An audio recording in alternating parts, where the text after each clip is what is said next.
Assalamu alaikum. Hello everybody. Second episode, let's say, about the book application, a graphical user interface. In this time we will do a modification of the code that we had at class about the book application revision assignment. I will do some kind of modification to the code to make it object oriented. Notice, if you remember, we have a class called book application. We have a scanner in which we read from the input or the keyboard. We have a bunch of arrays, title, author, process, pages that are related to records about book. Now, in order to convert that to object oriented, the first thing is that we need to identify what kind of classes we have, and clearly there is only one major class, which is the application is all about, which is a book. So specifically for each book there's a title, author, price, and page. So what we can do is we can go to our application, GUI application here, and a little bit and add a class called book. And in this book we can provide the different attributes that we have. Let's see here, what do we have? We have title, author, price, and page, a number of pages. So we have a string, which is the title of the book. We have private string, the author of the book. We assume there is only one author. We have integer number of pages of the book. And we have also, maybe I made a mistake here, title. Okay. What else we have? We have price of the book. So double price. Okay. And I will add one extra field, which is the ISBN, which is an ID of the book. It's a very standard attribute. I will make it string, which is ISBN. Okay. So these are the attributes, all private.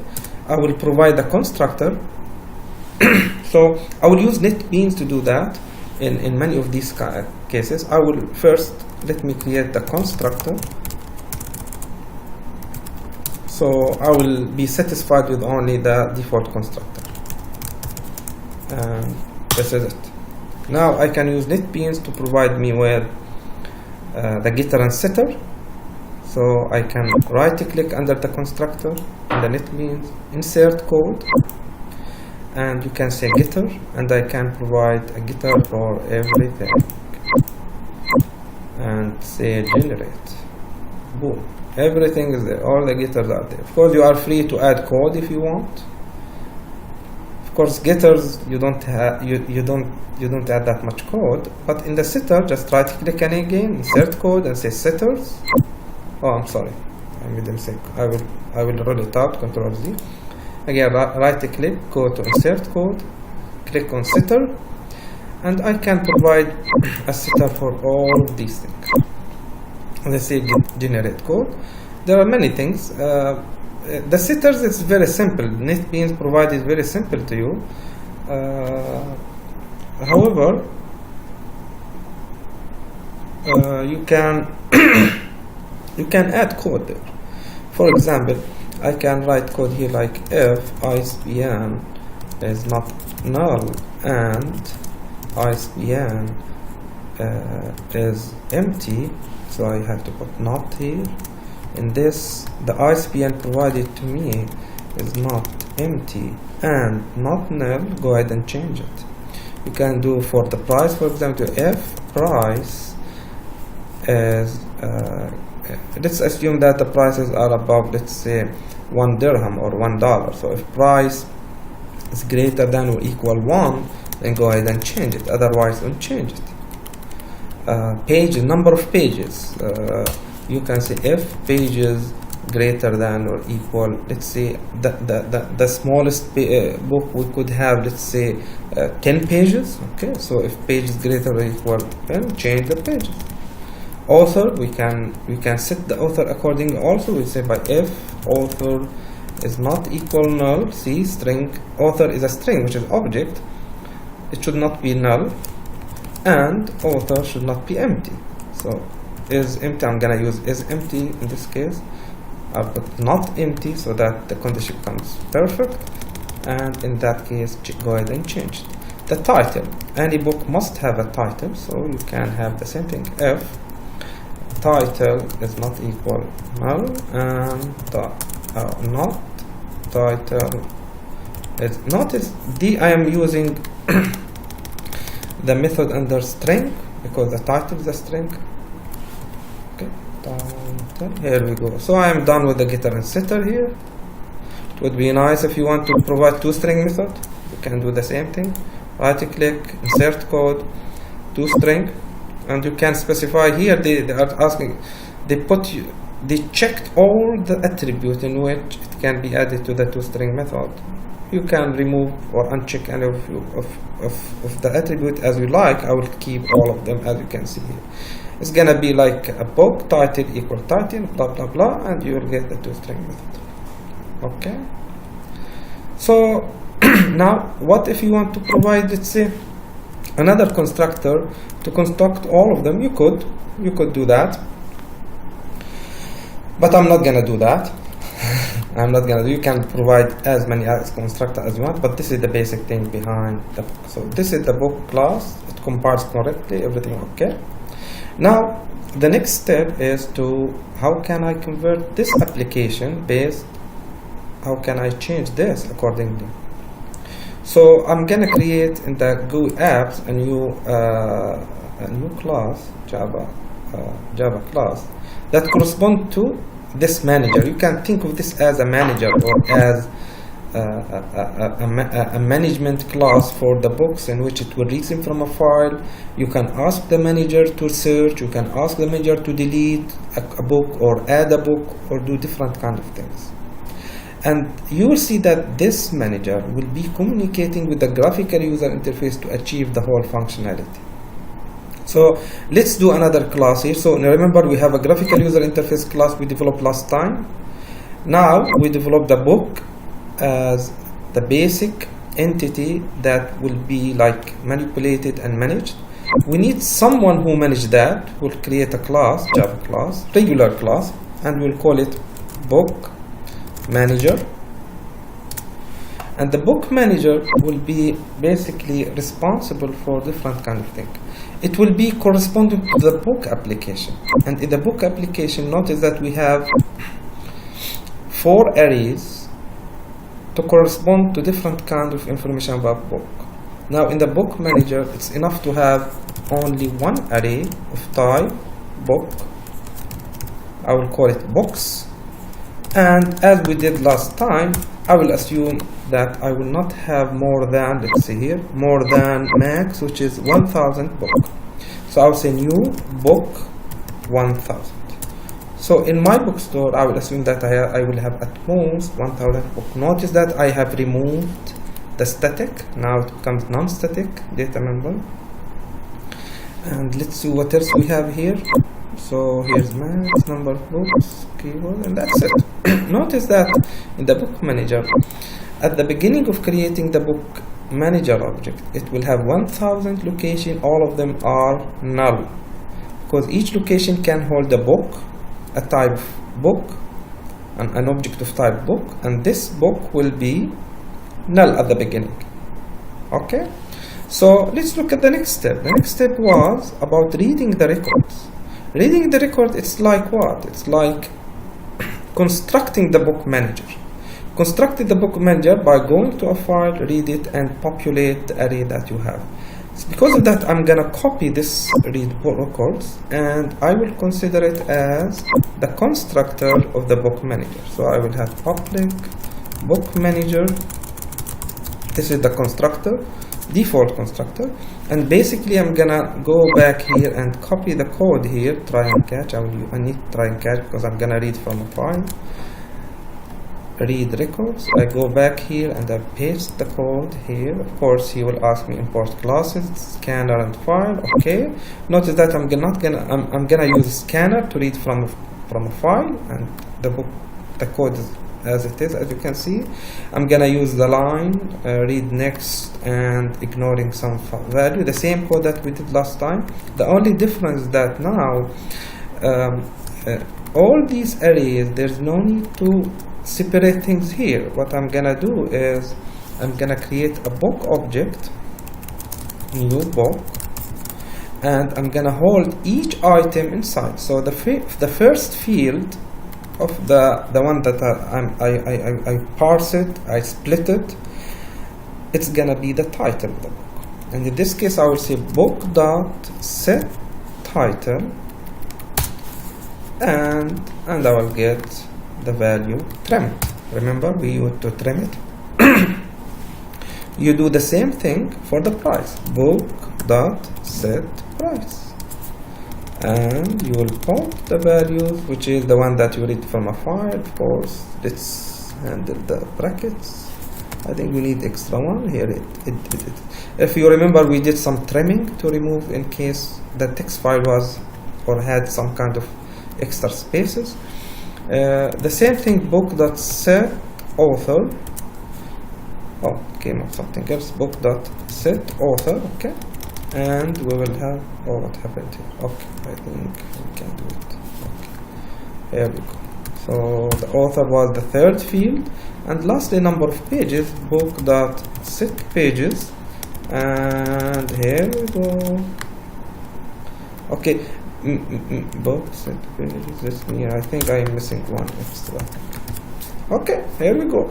Now after we finish, now I have a book object generated from first line of code, first line in the file. The file, let me show you the file. Okay, what is it? Here we go.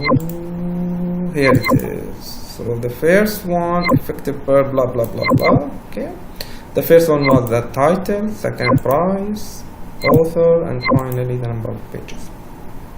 Okay. Notice that now I have created a book out of this. Now I need to add it to the array. I have this array, this dot books of I equal book. Now this dot books is the array defined up there.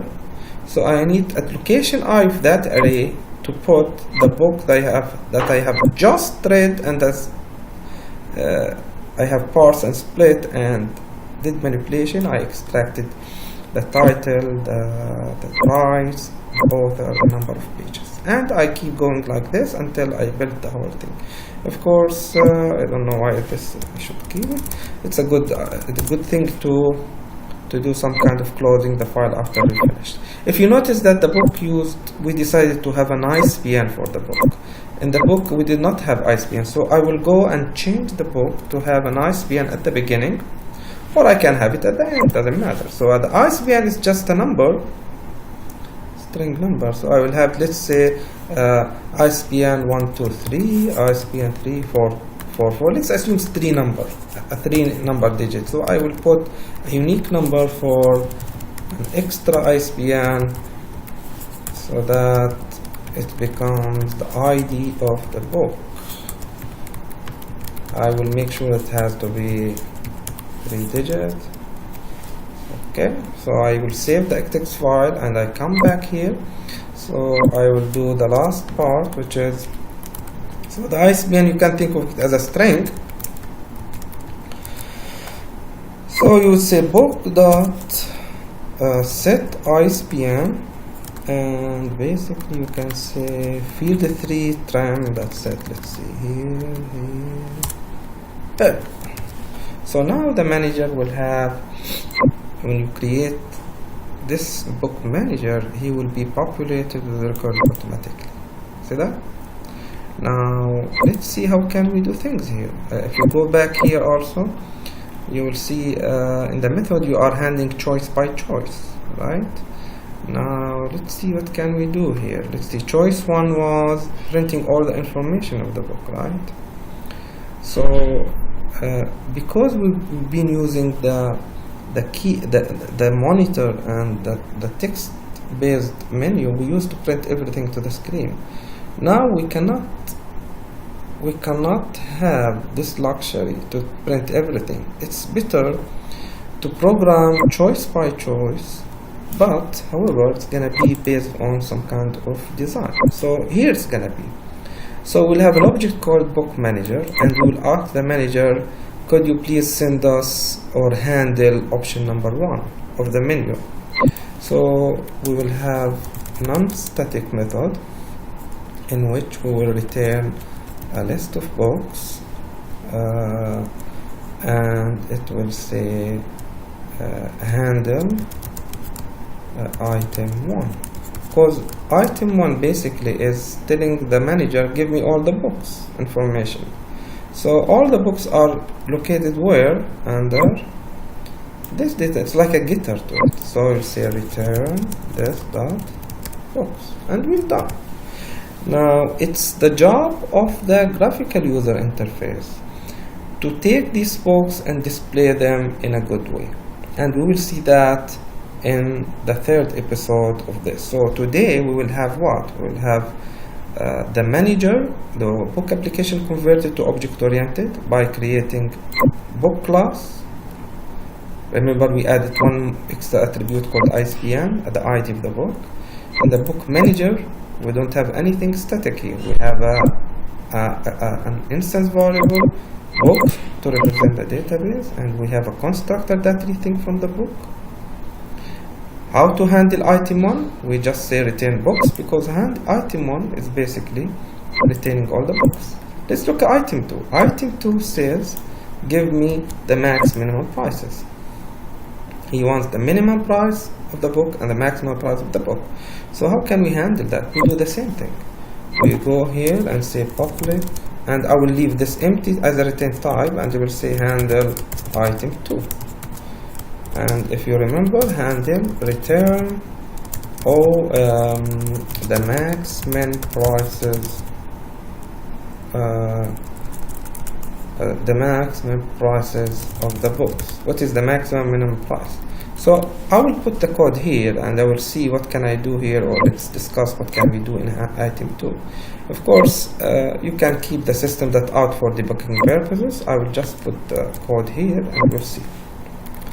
So let's see, here we go, brackets, okay.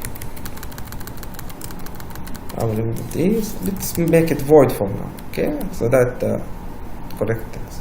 Now, item number 2, I'm not gonna print anything, so I will remove line 1 because I'm gonna do many things to the graphical user interface. If you remember, we had 2 variables in which to define the minimum, maximum prices. We went over the array. So here's books.length. So the books.length here, we go loop from the beginning of the array until the end. Now, how can we know that each item in the book or in the array has a value or not? Now we can check the null value to check whether there's a book or not. Because remember, this becomes like a cabinet, and there are many books inside. Sometimes we remove a book, it becomes empty. So the value that we check against emptiness is null. So if there is an empty book, we should not do anything. So we will do the following: if books of I equal null, oh, there's S here, just continue, which means this line of code means ignore the empty places in the array. Otherwise, we start calculating the price. Notice that the previous code we used to look at the array prices. Now there is no need. Each item is books of I dot get price. Now we get the price and calculate the same thing.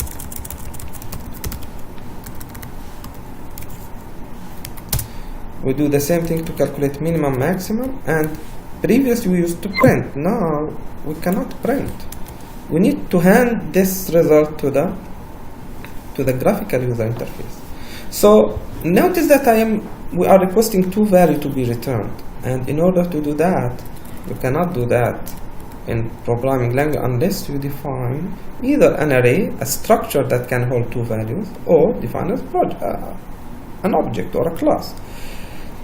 The simplest way is to define an array. So I can define double array, result equal new double. It should be 2 places because it has 2. The first value is the minimum, the second value is the maximum, and I will put the values. The first value will be min price, the result of 1 would be max price, and I will return it. I will return object 1 object. So as a result of that, I can return here double, an array of double. This way I will solve the issue of retaining two values at the same time. So this is one way to do it.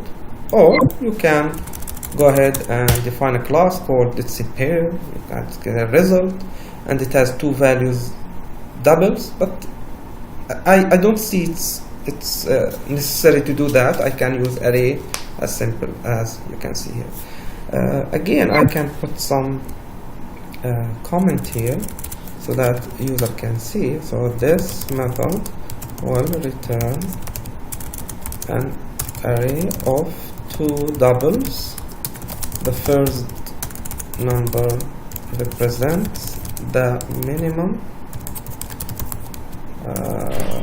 price, and the second number represents the maximum or the most expensive book, the maximum price. Okay, I misspelled here. Number return, I will specify an array of two doubles so that the user can tell.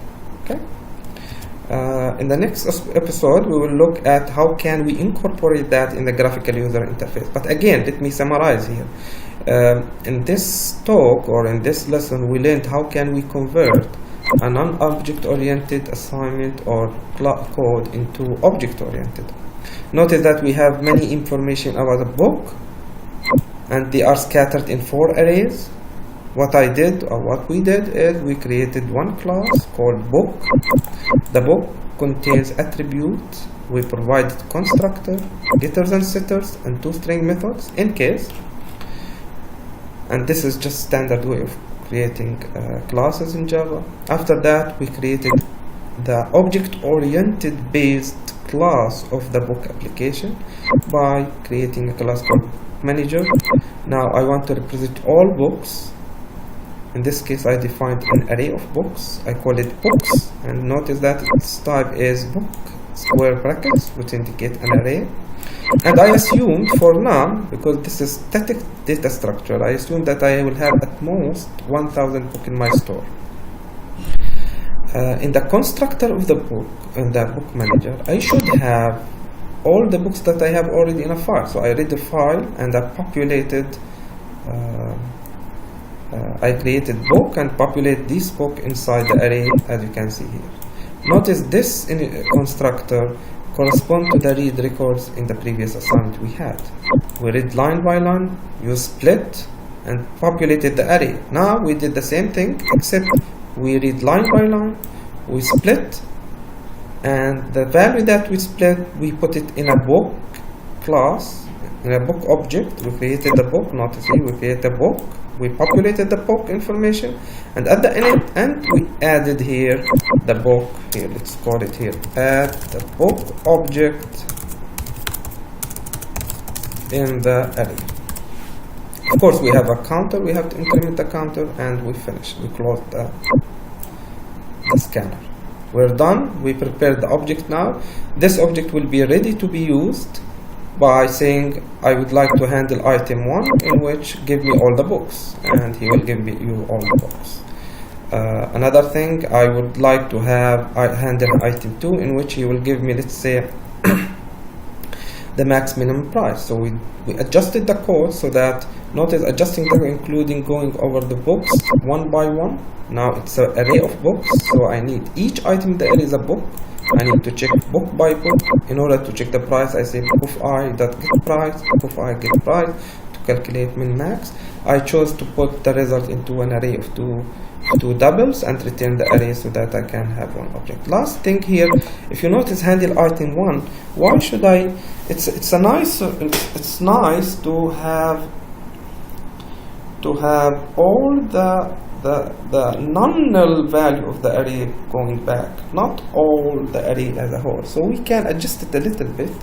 First, we need a little bit to go over the array and count how many